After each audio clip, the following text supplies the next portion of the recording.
pada saat pagi hari ini kita mau memuji nama Tuhan. Sebelumnya kita bersatu dalam doa ya. Tutup mata, lipat tangan.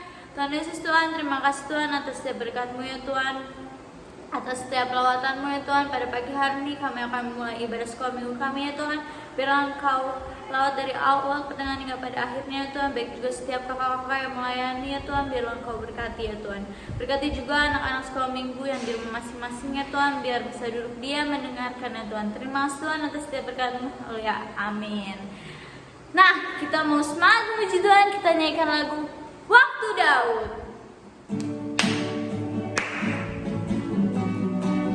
Pakai gerakan ya.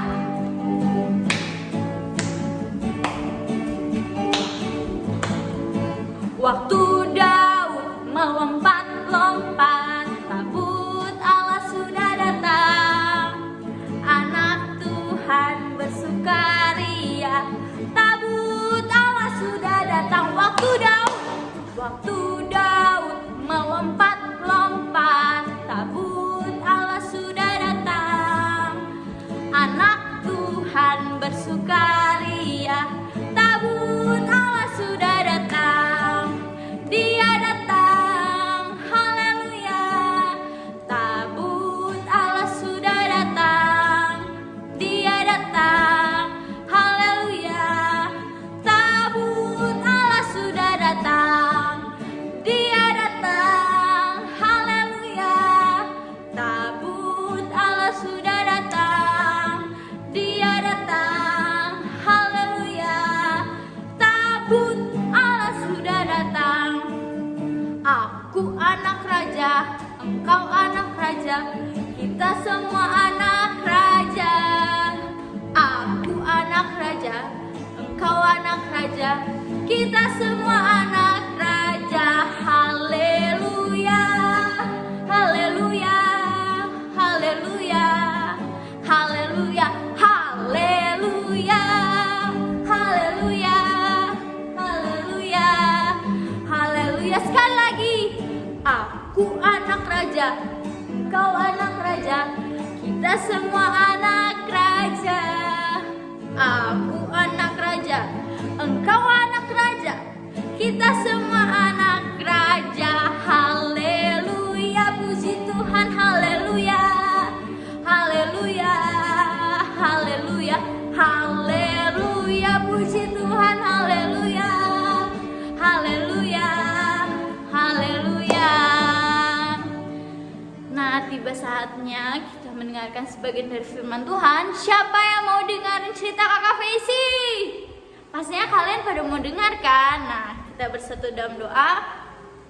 Tuhan Yesus, Tuhan, terima kasih Tuhan. Tiba saatnya Tuhan kami mendengarkan sebagian dari firman-Mu ya Tuhan. Biarlah Engkau berkati anak-anak sekolah minggu ini ya Tuhan, agar dapat mengerti ya Tuhan apa yang diceritakan ya Tuhan. Terima kasih, kami juga doakan ya Tuhan untuk hamba-Mu yang melayani ya Tuhan.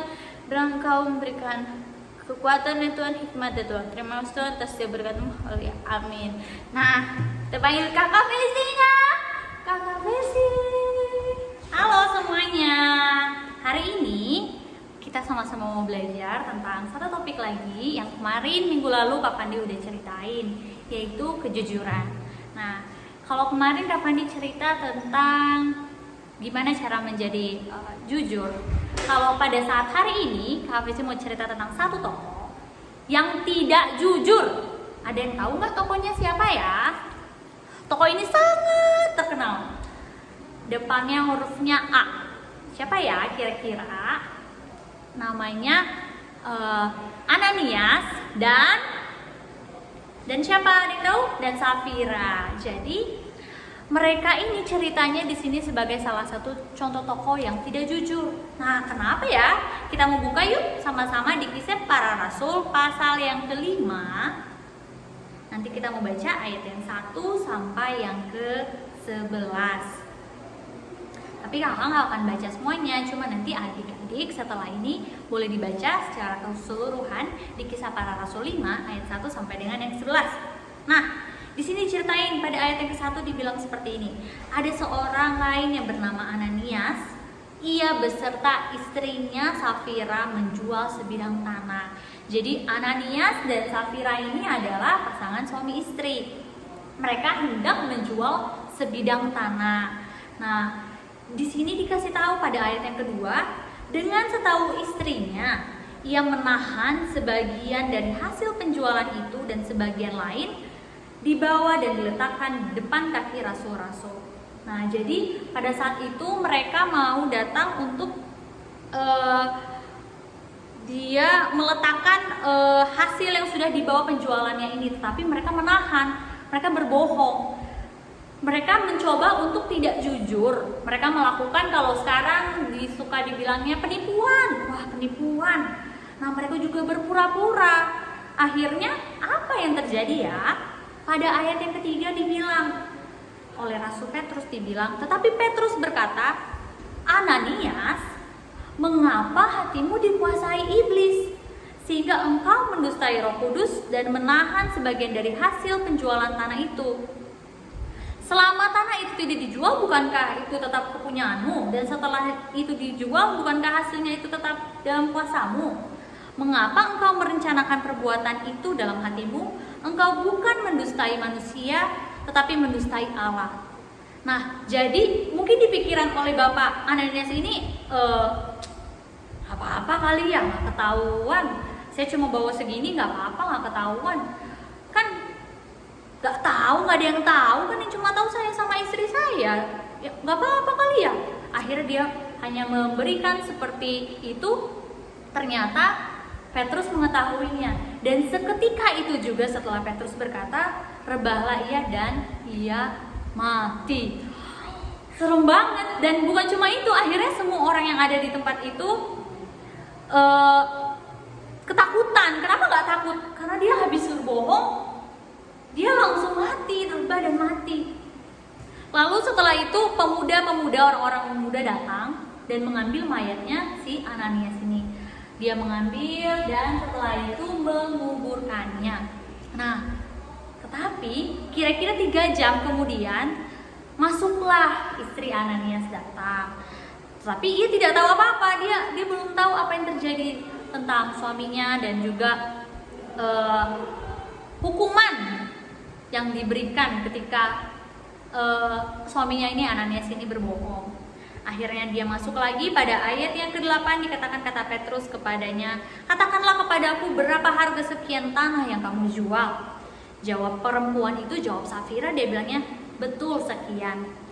Nah, kata Petrus kepadanya lagi, mengapa kamu berdua bersepakat untuk mencobai Roh Tuhan? Lihatlah, orang-orang yang baru menguburkan suamimu berdiri di depan pintu dan mereka akan mengusung engkau juga keluar.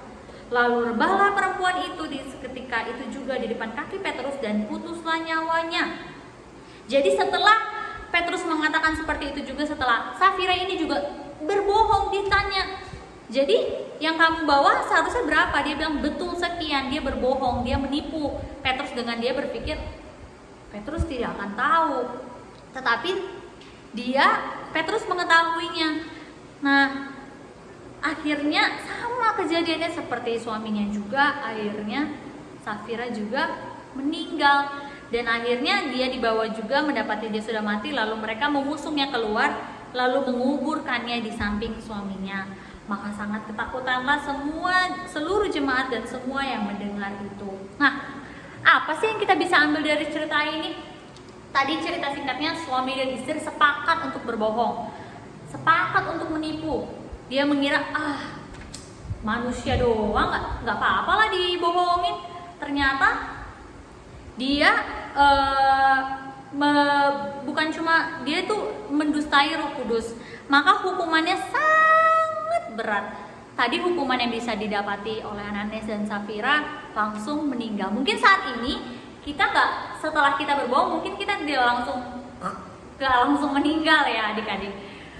Cuma kalau boleh kita tahu, ada apa yang kita boleh tabur, itulah yang kita tuai. Jadi kalau kita mau menuai atau kita mau mengambil hal-hal yang baik, kita juga harus kalau kita mau mengambil hasil yang baik, nggak mungkin kita selalu memberikan juga yang buruk, menabur yang buruk, benih-benih yang buruk. Kalau kita mau dapat misalnya buah mangga yang besar, yang baik, yang enak, pasti dipilih juga bibitnya yang bagus, bukan bibitnya yang jelek. Sama juga seperti cerita ini, yang kita boleh ambil di sini yang pertama apa? Stop berbohong. Di sini dia berbohong, dia menipu, akhirnya hasil yang ia dapatkan bukannya untung malah buntung. Nah, akibat yang didapatkan tadi sangatlah tidak enak. Kalau adik-adik boleh ambil dari cerita ini, seperti yang tadi Kakak Visi boleh ulang lagi, mungkin saat ini nggak langsung kita meninggal sama seperti Ananis dan Safira, tapi kita mau ambil hal yang baiknya. Jangan kita berbohong, karena itu hal yang tidak baik. Nah, mungkin itu aja yang boleh Kakak Visi bagikan pada saat hari ini. Semoga kita sama-sama, bukan cuma adik-adik, tapi Kakak Visi juga dan kakak-kakak yang lain sama-sama boleh belajar lagi untuk tidak berbohong dan mengatakan hal yang jujur, hal yang sebenarnya. Oke, kita sama-sama mau berdoa ya. Tutup mata, lipat tangannya. Terima kasih Tuhan, kiranya Engkau yang memimpin kami Tuhan, baik kami adik-adik sekolah minggu dan kakak-kakak sekolah minggu yang ada juga boleh mengambil rema dari firman yang telah diberitakan untuk kami boleh berkata terus terang, boleh kami terus berkata jujur dan memperkatakan juga yang baik Tuhan. Terima kasih Engkau berikan selalu kami kekuatan agar kami juga selalu boleh melakukan kebaikan dan juga kejujuran di dalam kehidupan kami. Terima kasih Tuhan, haleluya, amin.